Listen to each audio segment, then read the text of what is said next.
دوسرا ایک نبی کریم صلی اللہ علیہ وسلم جب مکہ المکرمہ سے مدینہ منورہ تشریف لائے تو یہاں پہ اس وقت یہود موجود تھے اور فوری طور پہ نبی کریم صلی اللہ علیہ وسلم نے انہیں مدینہ سے نہیں نکالا تھا.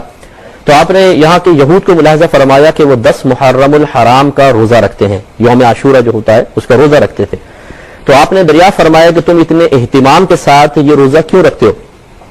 انہوں نے عرض کی کہ یہ وہ دن ہے جس میں اللہ تبارک و تعالی نے فرعون اور اس کی قوم کو غرق کیا اور موسیٰ علیہ السلام اور آپ کی قوم کو ان کے شر سے نجات عطا فرمائی.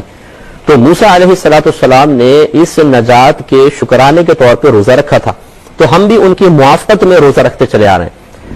جب نبی کریم صلی اللہ علیہ وسلم نے یہ بات سماعت فرمائی تو آپ نے صحابہ کرام سے ارشاد فرمایا کہ موسیٰ کی موافقت اختیار کرنے میں ہم یہود کے مقابلے میں ہم ان سے زیادہ قریب ہیں، یعنی ہمیں چاہیے کہ موافقت کریں، یہود سے زیادہ ہم ان سے قریب ہیں. لہذا نبی کریم صلی اللہ علیہ وسلم نے صحابہ کرام کو 10 محرم الحرام کا روزہ رکھنے کا حکم ارشاد فرمایا. تو کسی نے عرض کی یا رسول اللہ صلی اللہ علیہ وسلم اگر ہم 10 کا روزہ رکھیں گے تو کیا یہ یہود سے مشابہت نہیں ہو جائے گی؟ تو نبی کریم صلی اللہ علیہ وسلم نے ارشاد فرمایا اچھا تو پھر 9 یا 11 کا روزہ بھی ملا لو، یعنی ایک دن کا اور روزہ ملا لو 9 یا 11 کا.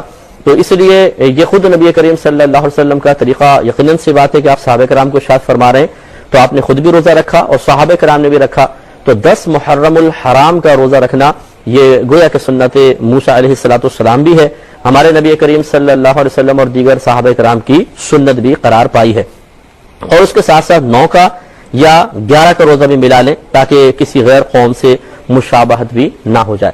اور اس روزے کے بارے میں رحمت کونین صلی اللہ علیہ وسلم کا فرمان ملتا ہے کہ جس نے 10 محرم الحرام کا روزہ رکھا تو یہ اس کے سابقہ 1 سال کے گناہوں کا کفارہ بن جائے گا. تو آپ دیکھیے 1 سال کے گناہ جتنے بھی ہیں پیچھے سب کے سب معاف ہو جائیں گے اس ایک روزے کی برکت سے.